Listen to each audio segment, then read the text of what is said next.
Bonjour à tous, content de vous voir ce matin. Je vous invite à prier, à placer ce moment de partage de l'Écriture sous le regard de notre Dieu. Père éternel, ce matin, nous voulons te rendre grâce, te dire merci pour ta bonté, pour tes miséricordes, tes grâces et tout ce que tu nous accordes, Seigneur, chaque jour, plusieurs fois par jour. Et là, ce matin, tout particulièrement, t'es pris, Seigneur, de nous guider.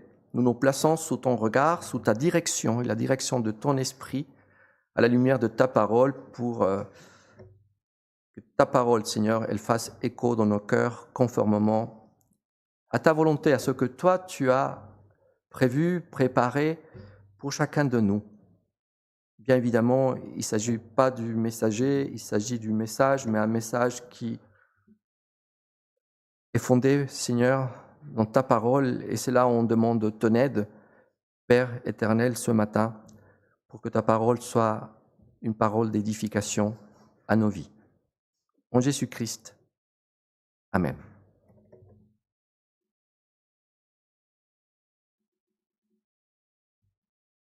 Avant de commencer, je commence déjà, j'ai une question pour vous. Est-ce que vous vous rappelez quelle a été, quelle est la vision de l'Église qui fut définie par nous dans un week-end d'église il y a 2 ans?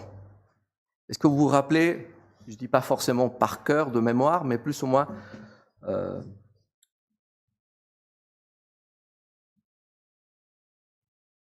vous vous rappelez qu'il y a 2 ans, on avait fait un travail pour définir cette vision de l'Église. Et je vais vous la lire. Et donc la mission qui fut définie et validée par nous tous, c'est la suivante. Pour la gloire de Dieu et par son esprit, avec son Église, nous voulons, parce qu'il s'agit de la mission ou la vision que nous avons définie, nous, ici, dans cette communauté. Donc nous voulons vivre l'Évangile au quotidien et le partager à notre prochain pour construire ensemble une famille qui rayonne l'amour, de la justice et de la joie de Christ. Et depuis quelques mois, cette vision revient régulièrement dans ma tête, dans mon esprit, et notamment la question de l'Évangile est au milieu, au cœur de cette vision. Un Évangile à vivre au quotidien, mais aussi à partager, à vivre dans un registre de témoignage, de croissance, développement personnel de notre relation avec Dieu. Donc au quotidien, dans tous les aspects, même, on pourrait dire, banals, domestiques de la vie courante, pas seulement le dimanche, dans le cas d'un culte, ou dans nos activités communautaires, sinon vraiment au quotidien. Mais en même temps, le partager à notre prochain. Et là, je suis en train de vous partager les motivations qui m'ont amené à prêcher ce matin ce message, qui, comme toujours, n'a pas de titre. Mais si je devais poser un titre, il s'agit tout simplement l'Évangile, l'évangélisation. Ça pour vous donner un petit peu le registre dans lequel je me place pour questionner qu'est-ce que l'Évangile, qu'est-ce que l'évangélisation. Vous pourriez, à juste titre, me dire mais Pedro, l'Évangile, nous savons tous qu'est-ce que l'Évangile. Et l'évangélisation, nous savons aussi tous qu'est-ce que l'évangélisation. Depuis tout petit, ou depuis en tout cas que je me suis converti à Christ, ou que je suis dans l'église, cette église ou une autre, je sais qu'est-ce que évangéliser. Nous, ici, dans cette église, nous avons fait même des campagnes d'évangélisation. Mais il est vrai aussi, mes frères, mes sœurs, que parfois il y a des idées qui vont s'installer en nous, qui ne relèvent pas forcément de l'enseignement biblique, qui ne sont pas forcément fondées sur la Bible, mais en revanche, elles sont fondées un petit peu juste sur la tradition, les coutumes, ou des choses qui s'installent en nous, au niveau de nos systèmes de pensée, nos systèmes de croyances, et qu'au fil du temps, sont tellement là, installés, qu'ils vont s'ancrer, et ils vont devenir parfois des véritables vérités. Et on ne va plus les questionner, parce qu'elles sont juste là. Et on va vivre avec ces vérités qui ne sont pas forcément toujours fondées sur la Bible, mais qui nous éloignent en quelque sorte de ce à quoi Dieu nous appelle concrètement. Et pour vous donner 2-3 minutes à vous la parole, j'aimerais vous entendre sur la question que je vais vous poser. En revanche, je vous prie juste d'essayer de répondre précisément à la question, de ne pas donner un témoignage ou un exemple d'évangélisation, mais j'aimerais vous poser la question à vous. Donc j'ouvre cet espace d'échange avec vous. Qu'est-ce que l'évangile? Qu'est-ce que évangéliser? Et je vous cède la parole, mais ne donnez pas un exemple. Essayez de, si vous pouvez, faire l'effort d'être succincte et juste dire qu'est-ce que pour vous l'évangile ou évangéliser.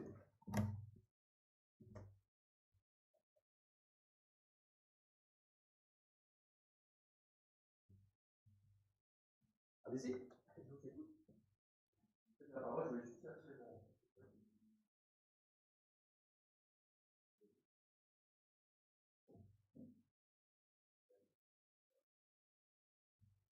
Qu'est-ce que l'évangile? Qu'est-ce que évangéliser? J'ai l'impression que ce n'est pas toujours si évident que ça. Hein. Normalement, nous, en tant que croyants, en tant que chrétiens, en tant qu'évangéliques, en tant que protestants, on devrait être plus ou moins, je dirais, au taquet. Mais qu'est-ce que l'évangile? Le salut en Jésus? La perdition de? Dans le péché. Donc ça c'est l'évangile? D'accord. Faire connaître Jésus, le Père. Parce que maintenant, qu'est-ce qu'évangéliser?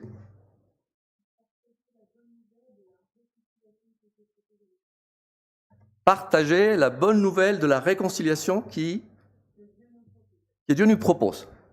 Non, évangéliser, on est dans le registre des, on va dire, partager, je vais juste condenser, partager l'évangile. Donc la bonne nouvelle de la réconciliation de Dieu. Sur du long terme. Sur le long terme. Annoncer par nos paroles et par nos actes.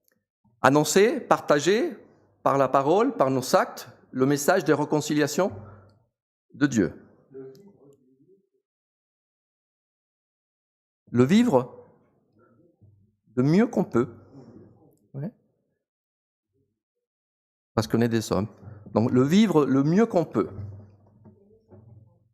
Comment? Aimer son prochain.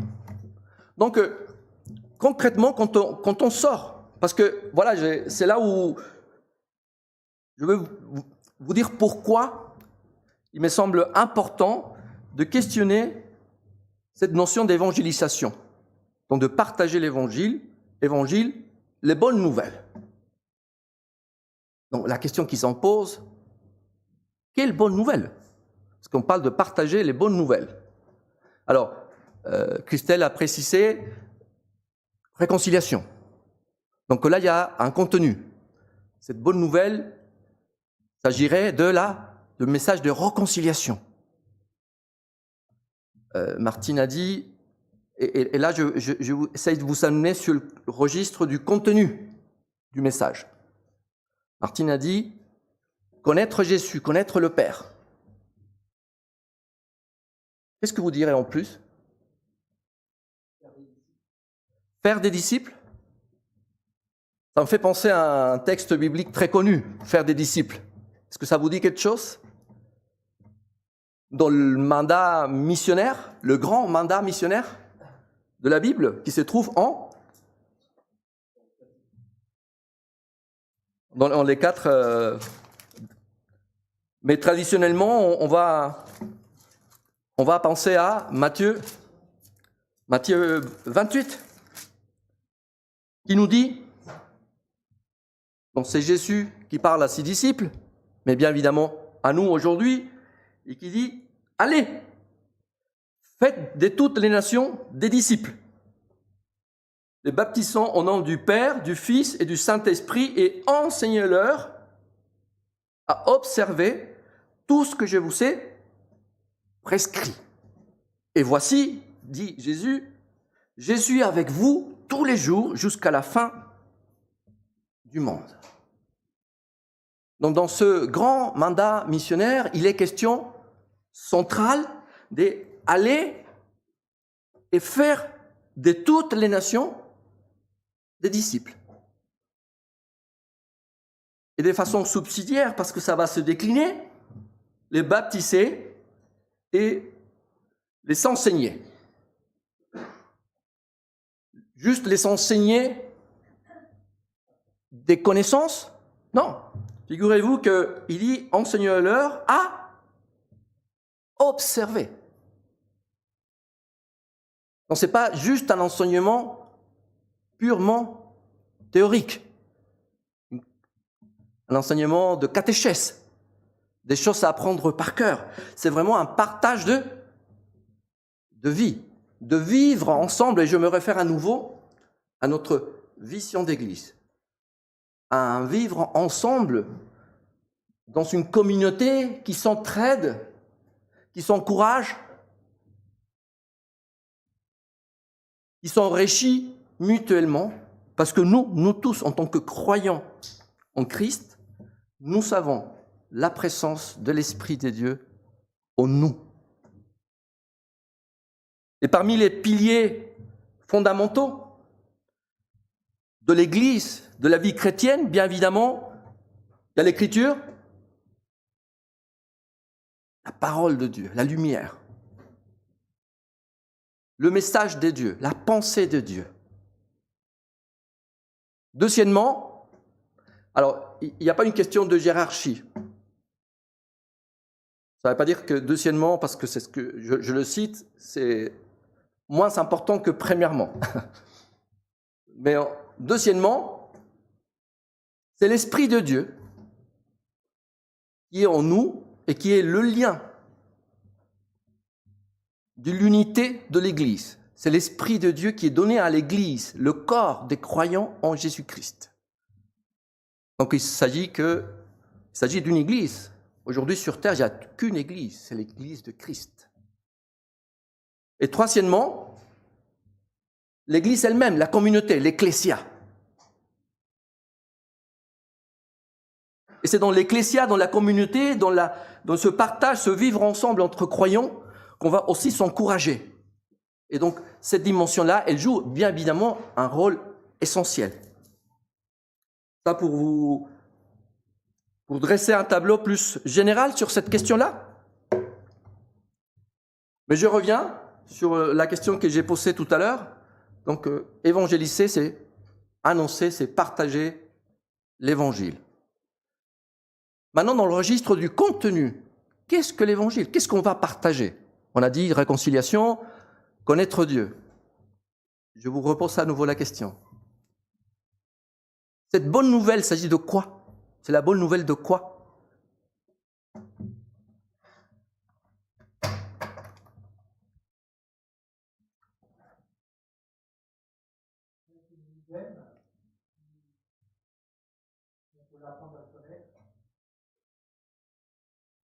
Mais si on devait, parce qu'on est chrétien et donc on a dit qu'un premier pilier fondamental de notre vie chrétienne, c'est l'Écriture. Donc, si on devait se référer uniquement à l'Écriture, qu'est-ce que l'Écriture nous dit par rapport à cette question-là? de qu'est-ce que l'évangile et qu'est-ce qu'évangéliser. Donc évangéliser, c'est partager la bonne nouvelle. Mais qu'est-ce que la bonne nouvelle? D'après les Écritures.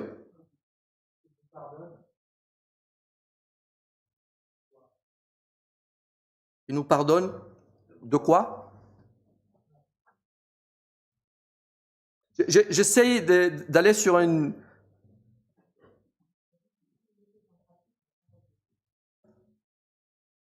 Mettre en pratique la parole de Dieu. Mais dans quel but, pour reformuler la question, dans quel but l'Église, nous, le corps des croyants, nous sommes amenés, mandatés à évangéliser? C'est quoi le but?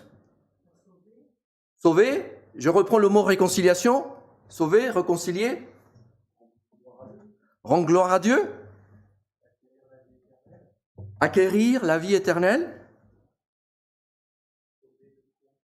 sauver de quoi?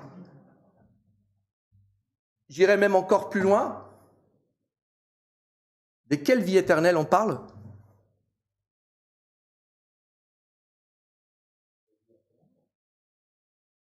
Laquelle? Donc, la vie éternelle avec Dieu. Avec Dieu. Paradis, j'ai entendu le mot paradis. Qu'est-ce que pour toi, Noam, si tu veux nous partager le paradis, quand tu penses au paradis, tu penses à quoi? À la vie éternelle.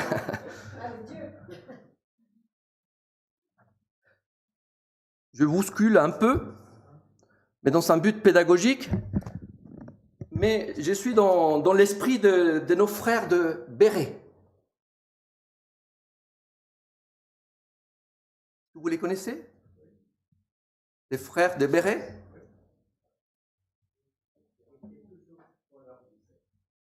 Qui vérifiaient, qui examinaient toujours à la lumière de quoi? De la parole, de l'écriture. Est-ce que les disciples, à l'époque, dans le texte des Actes 17, c'est là où on parle des frères des Béret. Il est question de Paul et Silas, si je me rappelle bien. Et les frères des Béret, ils s'examinaient tout à la lumière des Écritures. D'ailleurs, Paul, après dans ses lettres, il va nous mettre en garde de quoi? De faire attention à les fondements du monde, de la pensée du monde qui vont s'infiltrer dans l'Église, dans nos systèmes de pensée, dans nos croyances. Il nous met en alerte pour nous dire, vous faites attention de ne pas être trompés. Et ce n'est pas pour rien que dans Romains 12, verset 2, un texte que je cite régulièrement, mais qui me semble au cœur de cette problématique, nous dit, donc Paul en Romains 12, verset 2, « Ne vous conformez pas au siècle présent, mais soyez transformés par le renouvellement de l'intelligence. » Dans le sens de système des pensées. Ce n'est pas le QI. Afin que vous discerniez, donc pour nous aider à discernir quelle est la volonté de Dieu, ce qui est bon, agréable et parfait. S'il n'avait pas eu besoin de nous mettre en alerte, donc Paul ne l'aurait pas fait. Et là, on est tout au début de l'histoire de l'Église. Entre autres parce qu'il y a une double problématique. Celle de la pensée de l'homme, du système des pensées humains, celles qui sont fondées non sur Christ, qui peuvent subtilement s'infiltrer dans nos systèmes de pensée. Mais il y a aussi la question que nous, quand on vient à Christ, on vient avec quoi? Déjà, on vient avec nos propres systèmes de pensée. Et à travers un cheminement personnel, de discipulat, de formation, de connaissance par les Écritures de la pensée de Dieu, il y a cette transformation qui a lieu en nous. D'un côté, on est saint et justifié sur la question du salut en Christ. Et Dieu, il nous traite comme tels. Mais en même temps, Paul, Pierre et d'autres nous appellent, nous encouragent à vivre une vie de sanctification. Et Paul, à plusieurs reprises, et Pierre aussi, nous mettre en alerte. Des faux prophètes, des faux enseignements, qui parfois sont très subtils. Et donc je reviens sur la question de l'évangile et l'évangélisation. Pourquoi ? Parce qu'elle est au cœur de notre vision d'Église, de vivre l'évangile et le partager. Premièrement. Et deuxièmement, parce qu'elle est au cœur de la mission de l'Église. C'est le mandat, le grand mandat missionnaire de Matthieu 27, mais qui se trouve aussi dans d'autres textes bibliques.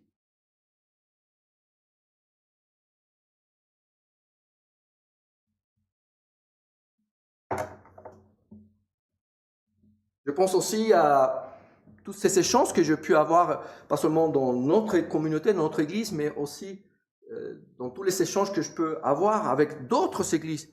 Mais c'est un constat que je pense que vous seriez assez d'accord, de la difficulté que nous trouvons en tant que croyants sur cette question-là qui revient régulièrement.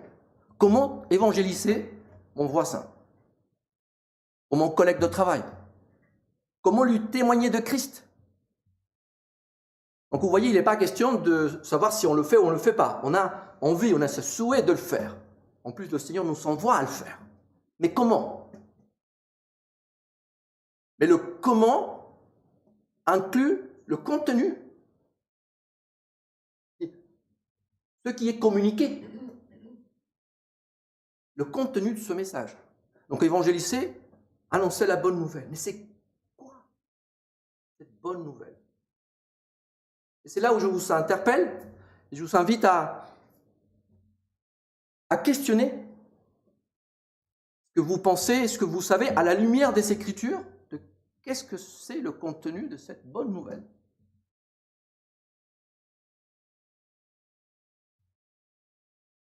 Et qui, je m'avance un peu, a ou aurait le rôle de conversion, pour utiliser un mot très évangélique, le rôle de la conversion des personnes à qui nous sommes amenés à témoigner par notre vie, par nos paroles, le message de la réconciliation, de l'amour de Dieu et avec Dieu.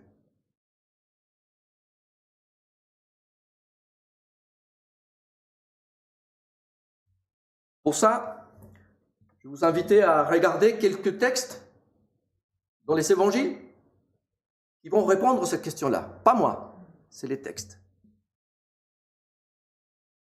Je n'ai pas non plus la prétention d'aborder pleinement et complètement, de façon exhaustive, ce sujet-là aujourd'hui.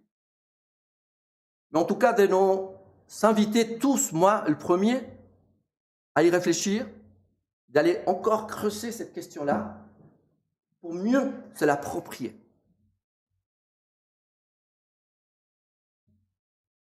Une des grandes difficultés auxquelles les croyants aujourd'hui, nous, sont concernés, bien évidemment, sont confrontés, ces sentiments de ne pas savoir bien faire.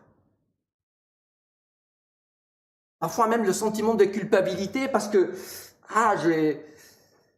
j'ai rencontré ma voisine, mon collègue, et j'ai eu l'impression qu'il m'a tendu une perche, mais je ne sais pas su quoi lui dire.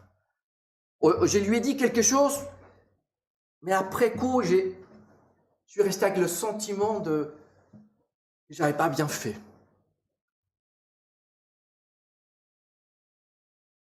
Et donc à partir de là, de ce constat, on dirait si ce n'est pas votre cas, mais à partir de ce constat, j'aimerais vous poser une autre question. Aujourd'hui, j'ai plutôt des questions à vous poser que des réponses, mais on ira dans quelques minutes, rapidement, sur ce que la Bible nous dit par rapport à ça. Toujours dans ce registre-là, je vous pose la question suivante. Qu'est-ce que serait pour vous une action d'évangélisation réussie?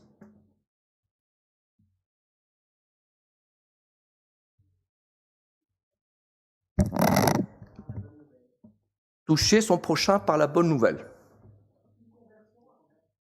Une conversion? Donc ça veut dire que s'il n'y a pas de conversion, l'évangélisation, c'est un échec?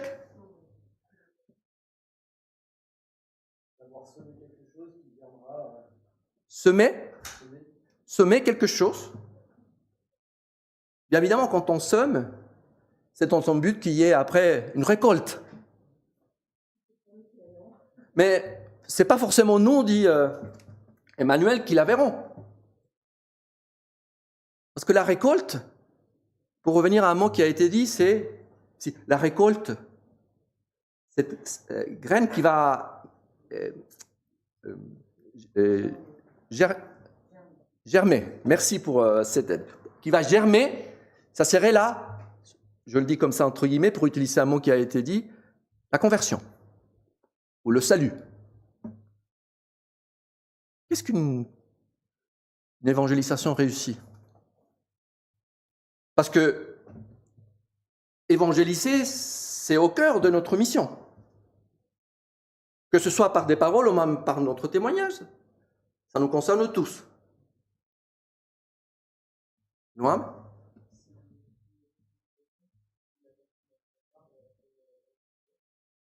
Une évangélisation dont la personne à qui on parle nous croit. Nous croit quoi? Donc je te pose la question pour essayer de t'inviter à essayer d'aller sur le contenu. Croire quoi? Oui? Pardon, oui, mais je laisse la réponse à Noam.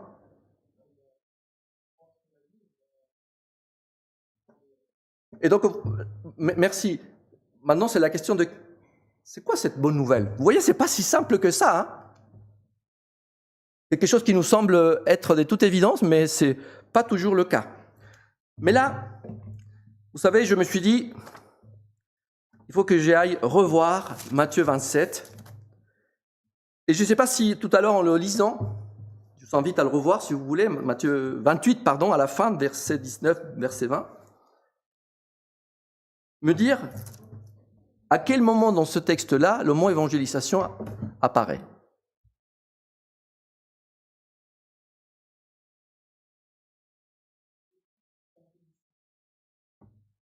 C'est interpellant. Et le grand mandat missionnaire, Jésus, avant de quitter ses disciples, il va leur dire, allez, faites de toutes les nations des disciples. Des disciples. Et après, voilà, en les baptisant, et aussi en leur enseignant à observer. Et donc je me suis dit, alors ma source d'inspiration, ma source biblique, bien évidemment, d'inspiration, ça va être Jésus. Comment lui, il a fait? Comment lui, il a fait? Comment est-ce qu'il a évangélisé? En étant avec les gens. Il a vécu au milieu d'eux, il a partagé sa parole, il a fait des miracles, il a vécu au milieu du peuple. Oui. Et petite question à nouveau, comment est-ce qu'il a évangélisé ses propres disciples? Comment est-ce que ses disciples, Pierre, Jean et tous les autres, se sont convertis? Qu'est-ce que Jésus leur a dit?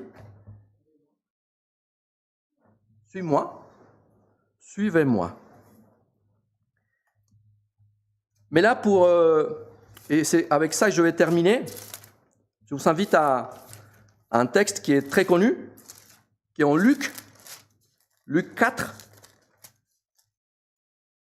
et donc qui est le texte biblique qui fait allusion au texte d'Ésaïe, qui est le texte biblique qui précède le commencement du ministère de Christ.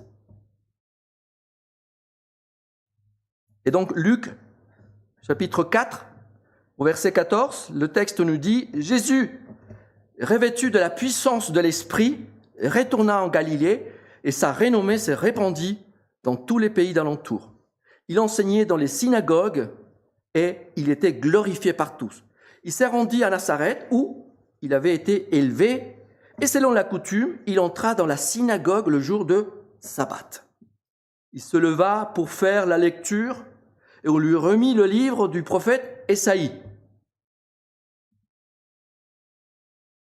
L'ayant déroulé, il trouva l'endroit où il était écrit.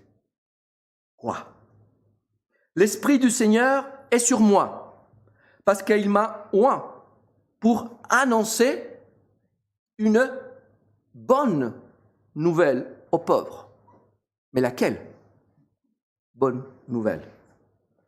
Il m'a envoyé pour guérir ceux qui ont le cœur brisé, pour proclamer aux captifs la délivrance et aux aveugles le recouvrement de la vue, pour renvoyer libres les opprimés, pour publier une année de grâce. Ça fait allusion clairement au jubilé. Une année de grâce du Seigneur. Ensuite, il roula le livre, le remit au serviteur, il s'assit. Tous ceux qui s'étaient trouvés dans la synagogue avaient le regard fixé sur lui. Alors, ça ne se termine pas là, hein. Il commença à leur dire, aujourd'hui, cette parole de l'Écriture que vous venez d'entendre est accomplie.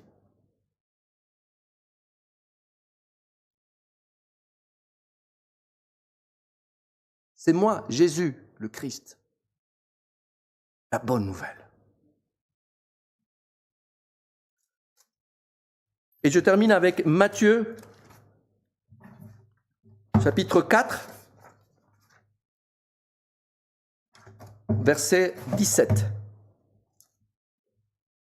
C'est justement la première prédication de Jésus.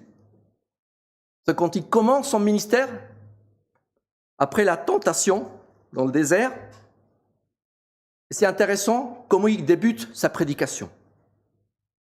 De ces moments, donc ça c'est juste après la tentation de Jésus dans le désert.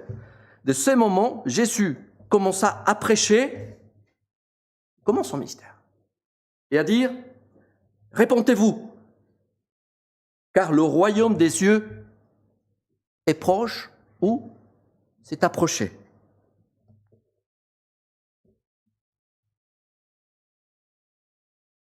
Je passe au verset 23. Jésus parcourait toute la Galilée, enseignant dans les synagogues. Et qu'est-ce qu'il prêchait? Prêchant la bonne nouvelle. Et on s'arrête là? C'est la bonne nouvelle du royaume. Et guérissant toute maladie, voilà, tous les miracles, les signes qui accompagnaient son dévoilement du Messie, et guérissant toute maladie et toute infirmité parmi le peuple. Mais Jésus parcourait toute la Galilée, enseignant dans les synagogues, prêchant la bonne nouvelle du royaume. Et chez Matthieu, chez Marc et chez Luc, on va trouver à plusieurs reprises, une cinquantaine de fois, la bonne nouvelle du royaume des dieux, la bonne nouvelle du royaume des cieux, la bonne nouvelle du royaume tout court, ou le royaume de Dieu, ou le royaume de mon Père, ou mon royaume. Voilà tous les registres autour sur la question du royaume. La bonne nouvelle du royaume des dieux. Question que j'aborderai dans une prochaine prédication, parce que là, évidemment, on n'a plus le temps. Mais je voulais vous inviter, et vous inviter, oui, à avoir un regard aussi plus personnel, à creuser un petit peu plus cette question-là de qu'est-ce que l'évangile, qu'est-ce que évangéliser, et quelle est cette bonne nouvelle, d'une part, et quel est le rôle à nous individuellement dans l'annoncement de cette bonne nouvelle, dans la prédication de cette bonne nouvelle, et notamment la question de la conversion. Je vous invite à aller lire, enquêter. Comment est-ce que Jésus a prêché auprès de ses disciples, ou comment ses disciples se sont convertis, pour nous inviter nous-mêmes à regarder de plus près, surtout et avant tout, la façon de Christ de faire. Et donc, sujet que j'aborderai dans une autre prédication, et donc je m'arrêterai là pour aujourd'hui. Père éternel, à toi la gloire, en Jésus-Christ, et merci Seigneur pour ta parole. Je te prie de nous encourager, Seigneur, à aller la étudier, aller la méditer, aller dans les profondeurs de ta parole pour qu'elle soit véritablement une lampe à nos pieds. Cette lumière, Seigneur, qui va nous éclairer et qui va venir forger les fondements de notre foi, basés sur les Écritures, pour que nous puissions mieux te connaître et te connaître davantage, et te servir aussi à titre individuel, mais aussi en tant qu'Église, sur cette question qui est fondamentale et essentielle, qui est ce mandat missionnaire d'aller et faire des disciples de toutes les nations.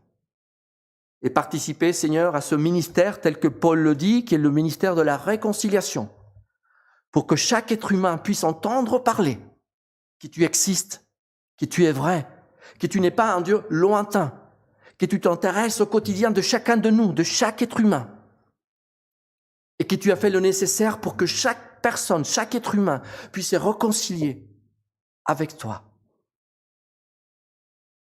Ô Père éternel, à toi la gloire en Jésus-Christ. Amen.